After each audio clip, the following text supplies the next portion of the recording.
sour. But how do we know when a friendship has become toxic or even already toxic in nature? We're about to find out with social worker Utobega Pumlele Mbogazi. Welcome to the show, Sis Tobega. What's up? Sis Tobega, just to start the conversation, what does it mean to be in a toxic relationship and how are you able to tell once a relationship has turned toxic? The moment it feels wrong, it often is exactly that. So when you're feeling any type of way and you feel as if it's negative, we often tend to ignore our sixth sense, but the feeling is there. It's a human nature, it's absolutely natural, but we decide just to ignore and hoping the person will change, hoping that there will be maybe just me misreading or me over-analyzing some situation. But the number one threat that you can see is the lack of attention, the support that you're not receiving.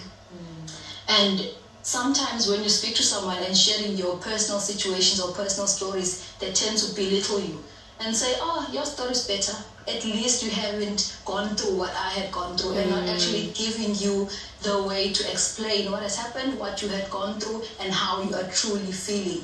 And they just interrupt you in the middle of your conversation and in the middle of you trying to share your feelings, and they compare themselves to you. The second one could be jealousy. Yes. You know, a lot of people, when it comes to friendships, I feel two ways about the jealousy topic, because a lot of times, girl, ain't nobody jealous of you. We're just trying to advise you and help you. But sometimes it is blatant and it is quite obvious. So how do we break down looking at that jealousy aspect? Okay. There's a positive type of jealousy and then there's a negative aspect of it. So it becomes toxic and poisonous, for lack of a better word, when someone envies you to the extreme. When it's just too good to be true. When whenever that you are, for example, when you're dressed up in a particular way, they say, oh, you look great perhaps in that outfit, but there's always a but. There's always a but. And you know, when you speak about there's a positive side of jealousy and a negative side of jealousy, for me, I actually want to, if you would allow me, Sister Ami, to take away the word jealousy within the positive realm and say there's positive inspiration. You can be inspired by someone. You can find it inspiring and uplifting, or you can just downright be jealous. And sometimes if they lean on the jealousy, it introduces gossip. Gossip. There we go. Gossip. And if we talk about gossip, it can be a negative, because as a friend, we expect someone to offer the support, to be the strength, to be the shoulder that you need.